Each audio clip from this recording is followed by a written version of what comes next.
जय हिंद दोस्तों। विश्व स्वास्थ्य दिवस, आप लोग नाम तो सुने ही होंगे, अक्सर टीवी में, अखबारों में आप नाम जरूर सुने होंगे, विश्व स्वास्थ्य दिवस। लेकिन क्या कभी आपने सोचा है कि ये विश्व स्वास्थ्य दिवस हम लोग मनाते क्यों हैं? विश्व स्वास्थ्य दिवस मनाने का उद्देश्य क्या है? आखिर ये दिवस मनाना कब से प्रारंभ किया गया और इसके क्या फ़ायदे हैं? चलिए आज इन्हीं सब बातों पर हम लोग चर्चा करेंगे कि विश्व स्वास्थ्य दिवस जो मनाने की परंपरा कब से प्रारंभ की गई और अभी विश्व स्वास्थ्य दिवस मनाने से पूरी दुनिया में क्या असर पड़ा है और आगे क्या चुनौतियां हैं। चलिए इन्हीं सब बातों पर चर्चा करने के लिए हम लोग यहाँ पर कुछ पॉइंट को लिखे हैं। जैसे 7 अप्रैल को, प्रतिवर्ष 7 अप्रैल को विश्व स्वास्थ्य दिवस मनाया जाता है, ऐसा हम लोग जानते हैं। लेकिन आखिर 7 अप्रैल को ही विश्व स्वास्थ्य दिवस क्यों मनाया जाता है? वर्ल्ड हेल्थ डे 7 अप्रैल को ही क्यों मनाया जाता है? इसके पीछे एक रोचक कहानी है। क्योंकि 7 अप्रैल 1948 को विश्व स्वास्थ्य संगठन की स्थापना हुई थी। विश्व स्वास्थ्य संगठन, जिसे WHO कहते हैं, शॉर्ट में इसको WHO कहते हैं, विश्व स्वास्थ्य संगठन, वर्ल्ड हेल्थ ऑर्गेनाइजेशन। इसकी स्थापना कब हुई थी? 7 अप्रैल 1948 को। और संयुक्त राष्ट्र संघ के जो भी सदस्य देश हैं वो इसके मेंबर हैं। कुछ दिन पहले अखबारों में और बहुत काफ़ी चर्चा में हुआ था कि अमेरिका WHO से अलग हो गया था। क्योंकि अभी देखिए, अभी का जो समय है ये कोविड-19 का एक संक्रमण काल है। ये अभी पूरा दुनिया इस कोविड-19 के चपेट में है। इसी के कारण क्या था कि देख रहे हैं कि विश्व स्वास्थ्य संगठन इसे महामारी घोषित किया था और बहुत सारे गाइडलाइन जारी किए थे कि आपको मास्क पहनना है, आपको 2 गज की दूरी मेंटेन करना है, खाने से पहले, खाने के बाद या बीच बीच में आपको सैनिटाइजर का यूज करना है, नाक को नहीं छूना है, आँख को नहीं छूना है, किसी भी अपरिचित लोगों से नहीं मिलना है, थोड़ी सी भी शंका होने पर आपको मेडिकल चेकअप करवाना है। इस तरह के बहुत सारे गाइडलाइन जारी हुए थे और इसके बाद पूरी दुनिया में कोविड-19 के कारण बहुत सारी मौतें हुई और विश्व की अर्थव्यवस्था भी काफ़ी प्रभावित हुई। बहुत सारे लोग मानसिक अवसाद से भी ग्रसित हुए।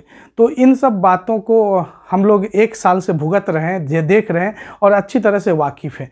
तो दुनिया भर के स्वास्थ्य समस्याओं को, स्वास्थ्य के बारे में सोचने के लिए, उसके चिंताओं को और उन समस्याओं को निदान हेतु दुनिया भर में एक सर्वोच्च संस्था है, एक संगठन है जो है विश्व स्वास्थ्य संगठन। ये पूरे दुनिया के लोगों के स्वास्थ्य के बारे में चिंतित रहती है। और पिछले साल ही क्या हुआ था, जब डोनाल्ड ट्रंप वहाँ के राष्ट्रपति थे अमेरिका के, तो वो विश्व स्वास्थ्य संगठन से अलग हो गए थे क्योंकि संयुक्त राष्ट्र संघ का एक ये संस्था है WHO और ये स्वास्थ्य व्यवस्था को देखती है और अमेरिका उससे अलग हो गया था। लेकिन अभी की जो सरकार है, जो बाइडेन, ये इसके प्रति पॉजिटिव है और फिर से इसमें शामिल होने के बारे में वो सोच रहे हैं। तो ये देखिए क्या है कि WHO, तो ये स्थापना हुआ था 7 अप्रैल 1948 को। तो 7 अप्रैल 1948 को स्थापना हुआ था, इसीलिए इसके यादगार को मतलब इस दिवस को यादगार बनाने के लिए हम लोग क्या करते हैं कि 7 अप्रैल को प्रतिवर्ष विश्व स्वास्थ्य दिवस के रूप में मनाते हैं। और हर एक साल एक नया थीम देते हैं। यह 71वां वर्षगांठ है। हर एक साल क्या करते हैं, एक नया थीम, एक नया मोटो देते हैं, एक नया उद्देश्य देते हैं कि इसके लेकर ही हमको आगे करना है। जैसे 2021 का यह है कि एक निष्पक्ष और स्वस्थ दुनिया का निर्माण। इसी को इंग्लिश में कहते हैं building fair and healthier world. ये देखिए अक्सर परीक्षा में पूछा जाता है कि जैसे कह देगा कि विश्व स्वास्थ्य दिवस का 2021 का थीम क्या था। तो ये अक्सर एग्जाम में पूछा जाता है। एक पूछा जाता है कि विश्व स्वास्थ्य दिवस कब मनाते हैं, वर्ल्ड हेल्थ डे कब मनाते हैं, क्या यह इसका मनाना प्रारंभ कब हुआ? तो 1950 से, चूँकि 1948 में स्थापना हुआ था WHO को, 1950 में मतलब इसके सदस्य देशों ने सोचा कि चलो इसको एक यादगार रूप दिया जाए और मनाना प्रारंभ किया। अब देखिए WHO अपने स्थापना काल से ही सदैव दुनिया के लोगों के बेहतर स्वास्थ्य के लिए कार्यरत है और इसके लिए हमेशा कार्य करती है, जिसके कारण इसकी बहुत सारी उपलब्धियां भी हैं। जैसे अभी देखते होंगे कि पहले क्या था, हैजा, प्लेग, डेंगू, डिप्थेरिया, टिटनेस, काला खांसी, खसरा, पोलियो, इन सब बीमारियों से लाखों लोग प्रतिवर्ष मर जाते थे, जिसका कोई आंकड़ा अगर देखें तो भयावह लगता है। मतलब अभी लगता है कि टिटनेस हुआ, अभी तो टिटनेस हुआ, कुछ दिक्कत नहीं है, टिटनेस का टीका पड़ जाता है। लेकिन एक समय था टिटनेस से लोग मर जाते थे। एक समय था जब डायरिया से लोग मर जाते थे, उल्टी दस्त हुआ और लोग मर गए। सोचिए कि एक छोटी सी बीमारी डायरिया, उसका इलाज नहीं था। लेकिन WHO के प्रयास से, चाहे वो देश दुनिया का कितना अमीर हो या कितना भी गरीब क्यों ना हो, सब देशों के लोगों तक, एक एक लोगों तक इसकी पहुंच गई है। और WHO ने दुनिया के जो आखिरी सिरे पर जो बैठे लोग हैं, जो सबसे गरीब तबके के लोग हैं, उसके बारे में भी सोचती है। जैसे अभी कोविड-19 को ही ले लीजिए, तो कोरोना काल में क्या हुआ कि पूरी दुनिया में हाहाकार मच गया। पूरी दुनिया के लोग चिंतित थे कि आखिर कोरोना का इलाज कैसे हो, कैसे टीका का आविष्कार किया जाए, कैसे खोजा जाए। भारत भी इस दिशा में प्रयत्नशील है और भारत ने खोजा भी। लेकिन जब भारत अपने वैक्सीन का खोज किया, जब स्वदेशी वैक्सीन का खोज किया, तो भारतीय लोगों में तभी तो दूसरा चरण का लग रहा है कोविड-19 का वैक्सीन। लेकिन इसके साथ साथ दुनिया के और भी जो गरीब देश हैं, और भी जो पड़ोसी देश हैं, और भी जो हमारे सहयोगी देश हैं, जो मित्र देश हैं, उसको भी वैक्सीन प्रोवाइड कर रहा है, उसको भी वैक्सीन दे रहा है, सप्लाई कर रहा है। क्योंकि हमारी जो सोच है वो वसुधैव कुटुंबकम की है। पूरा दुनिया एक परिवार है। हम अपने लिए भी जीते हैं और औरों के लिए भी जीते हैं। हमारी सोच खुद तक ही सीमित नहीं है, बल्कि पूरा पृथ्वी के जितने भी लोग हैं, पूरे संसार के लोग हैं, सबों के सुख में हम अपना सुख देखते हैं, है ना। और ये हमारी प्राचीन संस्कृति का एक धरोहर भी है और प्राचीन संस्कृति की एक पहचान भी है। और विश्व स्वास्थ्य संगठन भी इस दिशा में काम करती है। तो इसी के प्रयास से ही डिप्थेरिया, टिटनेस, काली खांसी, खसरा, पोलियो, क्षय रोग, ये सब जो देख रहे हैं, अभी एक सामान्य रोग लगता है। अभी तो लगता है कि कोई बात नहीं, अगर किसी को मालूम चले कि इसको टीबी हो गया जांच में, तो एक आदमी नॉर्मल रहता है, चलो कोई बात नहीं, इसका इलाज हो जाएगा। लेकिन एक समय था जो इसका इलाज संभव नहीं था। लोग टीबी से मर जाते थे। टीबी हुआ मतलब मरना तय है। इसको राज रोग कहा जाता था, क्योंकि इसका इलाज में इतना ज़्यादा खर्चा होता था कि राजा महाराजा ही इसका खर्चा वहन कर पाते थे और आम लोगों की बस की बात नहीं थी। लेकिन WHO के प्रयास से और दुनिया भर के तमाम वैज्ञानिकों, स्वास्थ्य सेवा के क्षेत्र में लगे लोगों के सबके अथक प्रयास से आज हम लोग इन सब बीमारियों से सुरक्षित हैं। इसका टीका उपलब्ध है और भारत में तो ये सब निःशुल्क दिया जाता है। अगर हम लोग WHO की अगर थोड़ा सा बेसिक देखें, तो इसका मुख्यालय जो है ये जनेवा में है, जो स्विट्जरलैंड एक देश है। स्विट्जरलैंड बहुत ही स्वीट नहीं लगता? स्विट्जरलैंड बहुत ही स्वीट, वो लैंड क्या, बहुत ही स्वीट है, बहुत प्यारा जगह है। और इसके इस निकाय के जो निदेशक हैं, उनका नाम है, महानिदेशक का नाम है डॉक्टर टेड्रोस एड्रेनॉम घेब्रेयेसस। और इसके उप महानिदेशक हैं सौम्या स्वामीनाथन, भारतीय मूल के हैं, जो भारत के हैं, हमारे देश के जो हैं सौम्या स्वामीनाथन जी, ये उप महानिदेशक हैं WHO के। तो चूंकि WHO की स्थापना दिवस को ही हम लोग विश्व स्वास्थ्य दिवस के रूप में मनाते हैं, इसलिए इसको जानना बहुत ज़रूरी है। अगर हम भारत और WHO के रिलेशन को देखें, उसके संबंधों को देखें, तो WHO के प्रयास से ही भारत में चेचक का उन्मूलन 1977 ईस्वी में हुआ, जिसको पहले माता मैया कहते थे, माता रोग कहते थे। बड़ा बड़ा सा फोड़ा सा हो जाता था, या छोटी माता जिसको कहते थे। लोग सोचते थे कि चलो ये किसी देवी देवता का प्रकोप है, गीत नाद गाएगा करते थे, उसको अलग में बैठाया जाता था, अलग घर में सुलाया जाता था रोगी को, और कुछ दिनों के बाद क्या होता था, रोगी की मौत हो जाती थी। लेकिन अब कोई भी व्यक्ति चेचक से नहीं मरता है। किसी भी व्यक्ति को अगर चेचक हो गया है तो उसका समुचित इलाज होता है। इसके लिए हर एक स्वास्थ्य केंद्र में, हर एक डॉक्टर के पास इसकी दवाई उपलब्ध है और इसका टीका भी दिया जाता है। तो इस तरह से 1977 में भारत से चेचक का उन्मूलन हुआ। और पहले जब चेचक का टीका का आविष्कार नहीं हुआ था, जब लोगों तक चेचक की दवाई उपलब्ध नहीं थी, लाखों लोग प्रतिवर्ष काल के गाल में समा जाते थे। लेकिन अब ये समस्या नहीं है। इसी ढंग से पोलियो को अगर देखें तो मार्च 2014 में भारत से पोलियो पूरी तरह से खत्म हो गया। पोलियो मुक्त देश भारत बन चुका है। लेकिन एक समय था जो पोलियो से भी लोग बहुत सारे ग्रसित होते थे। तो इस तरह से देखें तो विश्व स्वास्थ्य संगठन का बहुत बड़ा योगदान है भारत में ही, और भारत जैसे तमाम दुनिया के अन्य देशों में भी बेहतर स्वास्थ्य व्यवस्था को बनाने में विश्व स्वास्थ्य संगठन की भूमिका को हम नकार नहीं सकते। उसकी भूमिका अहम है। देखिए, जो अगर हम लोग आने वाली चुनौतियों के बारे में देखें कि विश्व स्वास्थ्य संगठन के सामने कौन कौन सी चुनौती है जो फ्यूचर में है, तो सबसे पहला है पर्यावरण प्रदूषण। जैसे देख रहे हैं कि आर्थिक गतिविधि के कारण जैसे औद्योगिक विकास हो रहा है, जैसे कल कारखाने लग रहे हैं, वो मोटर वाहन का अत्यधिक प्रयोग हो रहा है, तो इसके कारण क्या हो रहा है कि वायु प्रदूषण बढ़ रहा है, ध्वनि प्रदूषण बढ़ रहा है, वाटर पॉल्यूशन बढ़ रहा है। तो पॉल्यूशन बहुत बढ़ रहा है। इस पर्यावरण प्रदूषण के कारण क्या हो रहा है कि हर साल लगभग 7 मिलियन लोग प्रतिवर्ष काल के गाल में समा रहा है। सिर्फ पॉल्यूशन के कारण 7 मिलियन लोग, बहुत बड़ी संख्या है ये। उसी ढंग से देखिए क्लाइमेट चेंज है, जलवायु परिवर्तन। तो विश्व स्वास्थ्य संगठन अपना टारगेट फिक्स किया है कि क्लाइमेट चेंज पर भी, जलवायु परिवर्तन भी एक्शन लेंगे और इसके लिए कुछ काम करेंगे, और काम कर भी रहे। तो पर्यावरण प्रदूषण और ये जो जलवायु परिवर्तन है ये भी बहुत बड़ी समस्या है।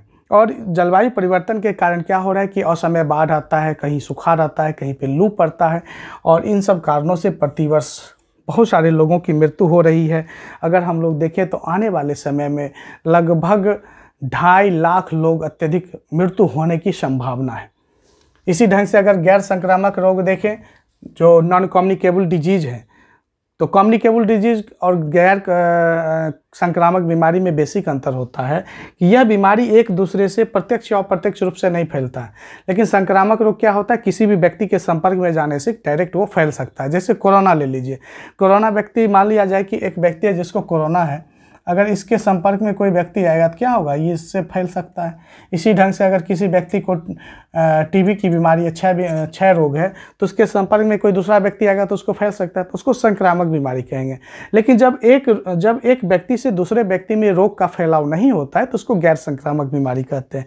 जिसमें जैसे डायबिटीज़ है, कैंसर है, हृदय रोग है, ये सब प्रमुख रोग हैं। इसी ढंग से अगर देखें तो और भी बहुत सारी बीमारियां हैं। अगर इन बीमारियों में मौत का अगर प्रतिशत देखें तो पूरी दुनिया में जितने लोग मरते हैं उसका 70% मौत इन्हीं बीमारियों से होता है। तो ये भी एक बहुत बड़ी चुनौती है पूरी दुनिया के लिए, वैज्ञानिकों के लिए, स्वास्थ्य के क्षेत्र में काम करने वाले हर व्यक्ति के लिए, और हर देश की सरकारों के लिए भी एक चुनौती है कि इन रोगों पर काबू कैसे पाया जाए। क्योंकि पूरी दुनिया में जितने लोग मरते हैं उसमें 70% लोग इन्हीं बीमारियों से मरते हैं। या तो कैंसर से मर रहे हैं, या हार्ट के बीमारी से मर रहे हैं, या मधुमेह से, डायबिटीज के रोग से मर रहे हैं। तो विश्व स्वास्थ्य संगठन इस दिशा में भी बहुत सारे प्रयास कर रही है। और इसका जो प्रमुख कारण है, ये सब बीमारी होने का अगर प्रमुख कारण है तो 5 कारक सबसे ज़्यादा इंपॉर्टेंट है। पहला है कि धूम्रपान, तंबाकू का सेवन। तंबाकू का सेवन करने से क्या है कि बहुत सारी बीमारियां ऑटोमेटिक हमारे शरीर में होती है, और फेफड़ा संबंधी, मुख संबंधी बहुत सारी बीमारियां होती है। तो तंबाकू का सेवन इसमें प्रमुख कारण है। दूसरा है शारीरिक निष्क्रियता। शारीरिक निष्क्रियता का मतलब हुआ कि बहुत सारे ऐसे लोग हैं जो काम करना नहीं चाहते, वो अपने शरीर को शिथिल किए रहते हैं, आराम से बैठे रहते हैं, आराम तलब लोग होते हैं। तो जब भैया आप अपना काम नहीं करोगे, आप अपने बॉडी को जब एक्सरसाइज नहीं करेंगे, हम किसी काम में नहीं लगाएं, तो बॉडी तो धीरे धीरे शिथिल हो जाएगा और बहुत सारी बीमारियों के चपेट में आ जाएगा। तो ऐसे लोगों को मधुमेह होगा, मोटापा होगा, हार्ट डिजीज होगा, बहुत सारी प्रॉब्लम होगी। इसलिए हमें फिजिकल एक्सरसाइज करना चाहिए, बहुत सारे शरीर से मेहनत लेना चाहिए। इस शरीर और इस ब्रेन का जितना उपयोग करेंगे उतना फ़ायदा है। शरीर को बैठा कर रखने से शरीर को और ज़्यादा नुकसान ही होता है। तो शारीरिक निष्क्रियता और तंबाकू का सेवन, इसके बाद का जो है वो है शराब का उपयोग। शराब तो क्या कहें, शराब तो पूरे लीवर को ही डैमेज कर देता है। तो शराब के सेवन से भी बहुत सारी बीमारियां हो रही है, जिसमें गैर संक्रामक रोग प्रमुख है। उसके बाद है असंतुलित आहार। असंतुलित आहार का मतलब है कि हमें संतुलित आहार, बैलेंस डाइट नहीं मिल रहा है। जैसे भोजन के जो 5 पोषक तत्व हैं, जैसे कार्बोहाइड्रेट, प्रोटीन, वसा, खनिज लवण, ये सब जो पोषक तत्व हैं, ये सब अगर पर्याप्त मात्रा में, उचित मात्रा में, बैलेंस रूप में अगर नहीं मिलता है तो वो असंतुलित आहार है। तो दुनिया के बहुत सारे ऐसे लोग हैं जिन्हें 2 वक्त की रोटी भी अभी नसीब नहीं हो रही है, वो तो भूख से मर रहे हैं, तो उनको संतुलित आहार कहाँ से मिलेगा। अगर कुछ ऐसे भी देश हैं, जैसे अगर भारत को ही ले लें, तो भारत में भी हर व्यक्ति को संतुलित आहार कहाँ नसीब होता है। वो तो पेट भरने के लिए कुछ खा लेते हैं। अगर वो जैसे रोटी सब्जी खा लिए, तो रोटी सब्जी खा लेने से क्या, या चावल दाल सब्जी खा लिए, तो क्या उसे संतुलित आहार मिल रहा है? नहीं मिल रहा है। अगर आप लोग अपने अपने ही डाइट का अगर देखें, सुबह से लेकर शाम तक जो खाना खाते हैं उसका लिस्ट बनाएं, और उसमें कौन कौन सा पोषक तत्व पाया जाता है, दोनों का लिस्ट अगर टैली करें, आपने जो खाना खाया और उसमें जो पोषक तत्व उपलब्ध है, दोनों का लिस्ट को अगर तुलनात्मक रूप से अध्ययन करें तो मालूम चलेगा हम लोग भी संतुलित आहार नहीं ले पा रहे हैं। तो संतुलित आहार नहीं लेने के कारण भी बहुत ये गैर संक्रामक बीमारियां हो रही है, जिसके कारण दुनिया में लगभग 70% लोग की मृत्यु हो रही है। उसके बाद प्रदूषण, पर्यावरण में जो प्रदूषण है उसके कारण भी बहुत सारी बीमारियां हो रही है। लेकिन अगर हम इस जो कोविड काल है, कोविड काल को अगर देखें तो इसमें क्या हुआ था कि पूरी दुनिया में कल कारखानों को बंद कर दिया गया था, जो गतिविधि थी उसको बंद कर दिया गया था, जिससे ये जो पर्यावरण का प्रदूषण था उसमें बहुत सारी कमी आई थी। ये एक अच्छा सिग्नल था, है ना। एक चीज़ और, आत्महत्या की प्रवृत्ति आत्महत्या जो लोग करते हैं, अगर उसके मामले को देखें तो 15 से 19 साल के बच्चे ऐसे हैं आत्महत्या में, सुसाइड में, आत्महत्या, ये जो आत्महत्या में देखें तो 15 से 19 वर्ष के बच्चे सबसे ज़्यादा सुसाइड करते हैं और यह मौत में दूसरा नंबर पर है। यह भी एक चिंता का विषय है, प्रश्नवाचक चिन्ह है। आखिर इसी उम्र के बच्चे ज़्यादा आत्महत्या क्यों करते हैं? आखिर क्यों 15 से 19 वर्ष के ही बच्चे ज़्यादा आत्महत्या करते हैं? वे उपेक्षित महसूस क्यों करते हैं? आखिर उसके साथ क्या परेशानी है? इस पर भी सोचना होगा और विश्व स्वास्थ्य संगठन इस पर भी काम कर रही है। और जो भी बुद्धिजीवी लोग हैं, जो भी समाज के शुभचिंतक हैं, जो भी समाज में अपनी बढ़ती भूमिका निभाते हैं, जिनकी जिम्मेदारी है, तो सबों को ये सोचना चाहिए, चाहे गार्जियन हो, चाहे अभिभावक हो, चाहे वो शिक्षक हो, चाहे छात्र हो, जो भी लोग हैं, सबों को मिलजुल कर सोचना चाहिए कि आखिर इसी उम्र के बच्चे क्यों करते हैं आत्महत्या, और हम उस आत्महत्या को रोकने के लिए हम अपना क्या योगदान दे सकते हैं, कैसे हम इस आत्महत्या को कम कर सकते हैं। ये एक सोचने वाली बात है। हम आत्महत्या टॉपिक पर एक अलग से बात करेंगे, एक अलग वीडियो में बात करेंगे। तब तक हम आगे बढ़ते हैं। अब देखिए, और भी जो दुनिया में बीमारियाँ जैसे इबोला, जीका, निपा अक्सर चर्चा में रहता है, तो यह भी एक बहुत ही खतरनाक बीमारी है। जैसे डेंगू, एड्स, अभी तो कोरोना भी आ गया। तो ये सब भी बीमारी जो है बार बार हमें परेशान करती है, मानव के सामने एकदम राक्षस बनकर तैयार है। तो लेकिन मानव अपने ज्ञान के बदौलत, विज्ञान और तकनीक के बढ़ते कदम के कारण और नए नए आविष्कार के कारण, वैज्ञानिकों के अथक श्रम के कारण, डॉक्टरों के प्रयास के कारण और जो स्वास्थ्य विभाग में जो भी लोग लगे हुए हैं, सबों के श्रम और सबों के अथक प्रयास से हम लोग दुनिया की इन तमाम बीमारियों पर काबू करने में सक्षम हो पा रहे हैं। और उम्मीद है कि आगे भी जो चुनौती होगी उसका भी हम लोग डटकर मुकाबला करेंगे। लेकिन व्यक्तिगत तौर पर हम लोग देखें तो हम स्वस्थ कैसे रह सकते हैं, ये भी एक प्रश्न है। क्योंकि आज विश्व स्वास्थ्य दिवस है, वर्ल्ड हेल्थ डे है, तो अच्छे हेल्थ के लिए हमारा क्या व्यक्तिगत प्रयास होगा, ये भी सोचने की बात है। तो हमें कुछ अच्छी आदतों को अपनाना चाहिए। तो हमें सबसे अच्छी आदत को क्या अपनाना चाहिए? पहला नंबर, हमें सुबह जगना चाहिए। सवेरे अर्ली मॉर्निंग हमें क्या होना है? जगना है। दूसरी बात, हमें समय पर शौचालय का उपयोग करना है। शौचालय का उपयोग करने के लिए ये नहीं कि सोकर उठे 6 बजे शौचालय जा रहे हैं 10 बजे, नहीं, सुबह में शौचालय जाएं। शौचालय से आने के बाद साबुन से हाथ धोएं। उसके बाद व्यक्तिगत स्वच्छता पर ध्यान देना है। जब भी स्नान करें तो आँख, कान, नाक, गुप्तांग, जो शरीर का कपड़ा है, सबों की साफ़ करें। नाखून की कटाई करें। हाथ धोकर ही खाना खाएं। खाने से पहले, खाने के बाद हाथ धोएं। संतुलित आहार का सेवन करें। जब भी खाना खाएं संतुलित आहार लें। फल सब्जी जो भी खाते हैं धोकर खाएं। कोई भी खाना आप खुले में नहीं रखें। जो भी खाना है उसको ढक कर रखें। हमेशा स्वच्छ खाना खाएं, ताज़ा खाना खाएं। रात में जब सोने के लिए जाएं तो लेट नाइट तक नहीं जगें, आप समय पर सो जाएं। क्योंकि लेट नाइट जगने से क्या होता है, आपका जो शरीर का जो बायोलॉजिकल क्लॉक है, जो बायोलॉजिकल सिस्टम है, वो डिस्टर्ब होता है। क्योंकि मन में अक्सर होता है कि चलो 4 घंटा रात में सो लिए, 2 घंटा सुबह दिन में सो लेंगे, दोपहर में सो लेंगे, 6 घंटा हो जाएगा। लेकिन ऐसा करने से कहीं ना कहीं हमारे अंदर जो डिस्टरबेंस पैदा होता है, बहुत सारी व्यवधान उत्पन्न होती है। इसलिए आप गहरी नींद में सोएं और लेट नाइट तक जगें नहीं, बल्कि वक्त पर सोएं और सुबह अर्ली मॉर्निंग जगें। इसके साथ क्या है कि धूम्रपान से दूर रहें। जो नशा करते हैं या सिगरेट का करते हैं, तंबाकू का करते हैं, इन सब चीज़ों से दूर रहें। जो प्राकृतिक चीज़ है, जो प्रकृति ने दिया है हमें उपहार के रूप में, जो फल सब्जी जो भी दिया है उसका सेवन करें और अच्छे अच्छे विचारों को लाएं। मन में बुरे ख्याल को नहीं लाएं, नकारात्मक सोचों को नहीं लाएं और एक्सरसाइज, योग, ध्यान करें। और सबसे बड़ी बात है, आप हंसिए, खुलकर हंसिए, है ना। जितना आप हंसेंगे उतना आप चलेंगे, क्योंकि हंसना बहुत ज़रूरी है। अगर जो व्यक्ति नहीं हंसता है वो अपने आप में एक बीमार व्यक्ति है। इसलिए हंसना बहुत ज़रूरी है। 100 रोगों की एक दवाई, हंसना सीखो मेरे भाई। इसलिए हंसना बहुत ज़रूरी है। और इन सब आदतों को अपनाकर क्या है कि हम लोग स्वच्छ रह सकते हैं, हम लोग स्वस्थ रह सकते हैं और बीमारियों से दूर रह सकते हैं। तो आज इस विश्व स्वास्थ्य संगठन के जो ये थीम है और विश्व स्वास्थ्य दिवस के शुभ अवसर पर हम लोग संकल्प लें कि एक हेल्दी लाइफ स्टाइल को अपनाएंगे, एक स्वच्छ जीवन शैली को अपनाएंगे, तभी जाकर हम समाज में, देश में अपना एक महत्वपूर्ण योगदान दे सकते हैं और हम एक अच्छा इंसान कहलाने के काबिल बन सकते हैं। Thank you, all the best.